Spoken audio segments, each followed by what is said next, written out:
Great. Well, hi everyone. Due to the level of interest that we've had recently, I'm going to continue with some of the discussions of narcissism that I've been posting recently, more specifically Narcissistic Personality Disorder. One of the things that I wanted to touch on today actually is the idea of different types of narcissism. And when you get into the literature, there are a number of different types. So there is not one set or one list of types that is specific to, narcissistic personality disorder. There's not one that we use within the clinical world as part of the diagnoses. But the ones that I wanted to touch on today are actually some of the ones that I often hear clients ask me about in session. And the information on these is coming from a website called Psych Central. But you'll find it in many places because this is kind of becoming the common lingo around narcissism and narcissistic personality disorder. So back in one of my earlier videos, I had talked about how everyone has levels of narcissism and that it is a quality that is it's common in the human race. So for everyone to experience or to possess a certain amount is normal and healthy in some cases. And so when we talk about the different types of narcissism, these are not just related to personality disorders. These are applied to narcissism as a character trait. And people will possess different types of narcissism based on this definition, and they may not have a personality disorder per se. So the first one that I run into often is called overt narcissism, which is basically when we imagine someone, let's say a movie character we see on TV, and we're like, oh, well, that person is obviously a narcissist. This is what we tend to bring to mind. So an overt narcissist is someone who's really in your face. They're really outgoing. You look at them and you say, you're really entitled. Why do you think you need this? Or, why do you think the world owes you a living? They really see themselves as amazing and wonderful and way above everybody around them. And they will lack empathy. So if you think about lacking empathy, the best way for most of us, I can describe it, is that let's say that you break a glass in your kitchen. It hits the floor and it shatters. And I mean, yeah, you're going to maybe feel a little bit unhappy. You broke your glass, you owned it, and now you got to go get another one. And, so there's some unpleasant feelings, but you're not empathizing with the glass per se. For an individual who lacks empathy, especially with an extreme lack of empathy, they view people very much like you would that glass. So, okay, they cause harm. It kind of disrupts their life, or they have to figure out how to make things the way they want them to be again, whatever that looks like. But they don't feel empathy for the person the same way those of us in most of our lives would not feel empathy towards a glass that was broken. It's very difficult for those of us who experienced empathy on a day-to-day to imagine what it would be like to not have it. So overt narcissism is something that I've heard mentioned quite a bit. Sometimes it's called grandiose narcissism. So basically it's just the larger idea of the person.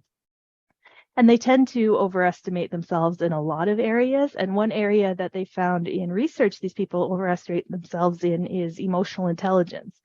So they think they're better at reading and picking up on other people's emotions than they actually are. The second one that I often hear or have questions about is called covert narcissism. So this is a little more difficult to recognize, and it's not necessarily the same loud and overbearing trait as, let's say, the overt narcissism would be.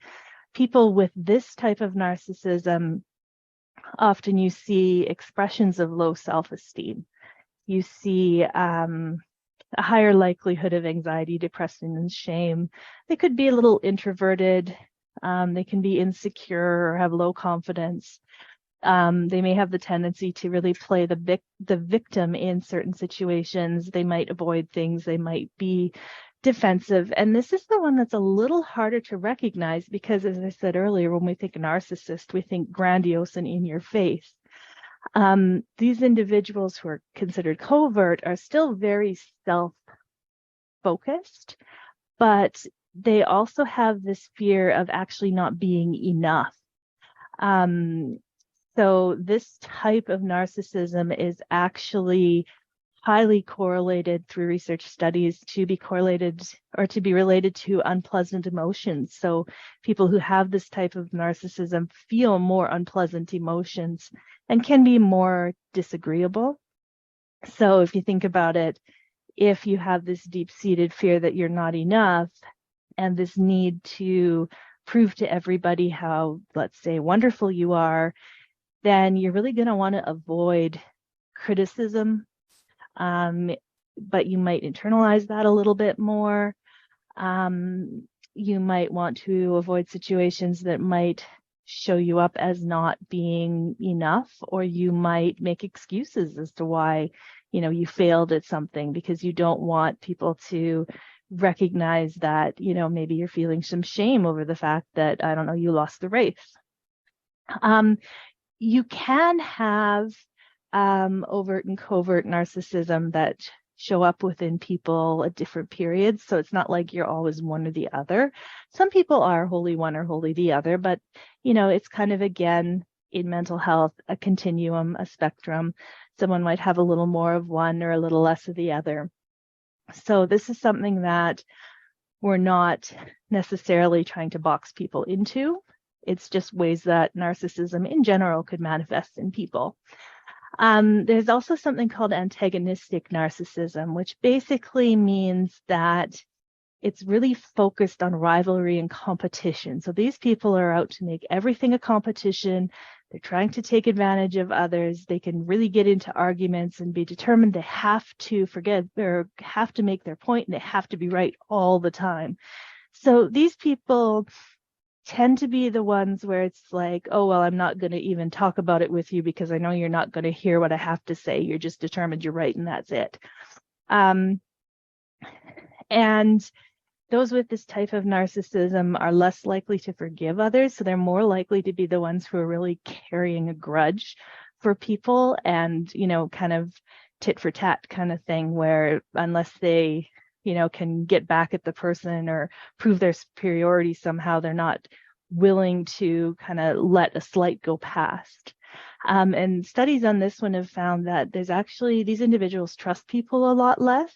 So if you think about it, it kind of explains why, they're certain they have to argue their point and be right, because they don't trust anybody else to actually know what they're talking about. And the last one can be, for me, a little bit more gray in terms of what exactly it looks like.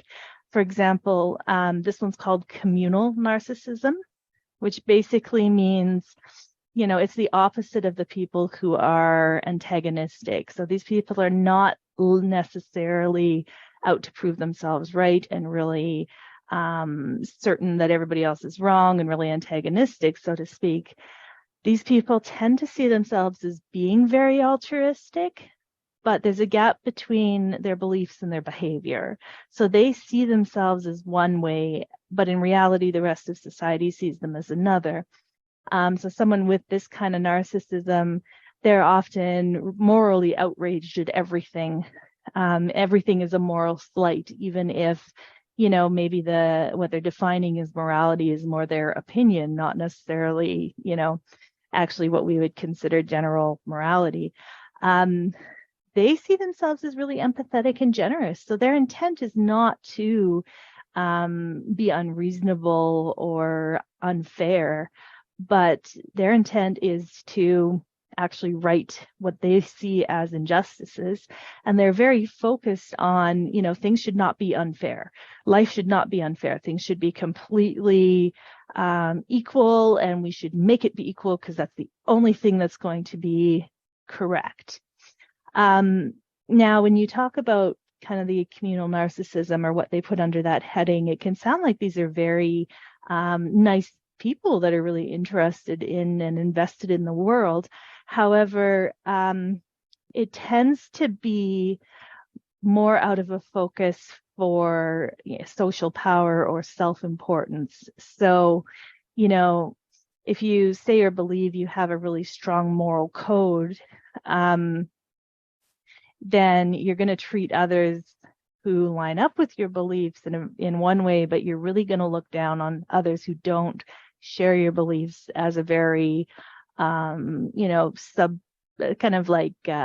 inferior type of person. There's also the part of the communal narcissism that comes from being part of, the better group or the right group. So it's like the self-importance comes with being able to identify with a community that, in their opinion is correct or is the thing to do. And so with that type of narcissism, it's going to show up very differently than some of, say, the overt or the covert guys. The last one actually in this list, and I almost skipped it, is the malignant narcissism. So this type of narcissism is probably considered one of the most severe forms by the people who take this model seriously, because these individuals, they really need to be praised and elevated above others. But if that doesn't happen, then they tend to take negative steps to kind of make that the case. So like with some of the other types of narcissism, they're more likely to hold a grudge. This type of narcissism, they're more likely to be vindictive.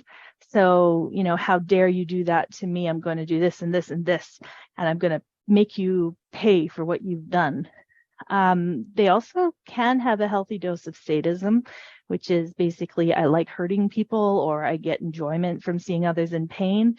So, for example, if you hurt my feelings or if you said something I didn't like, then I'm going to, tell everybody around what an awful person you are. And then I feel like I've done my job if you're very pained by that. They also have a lot of aggression when they're interacting with people, and they tend to be paranoid in certain situations.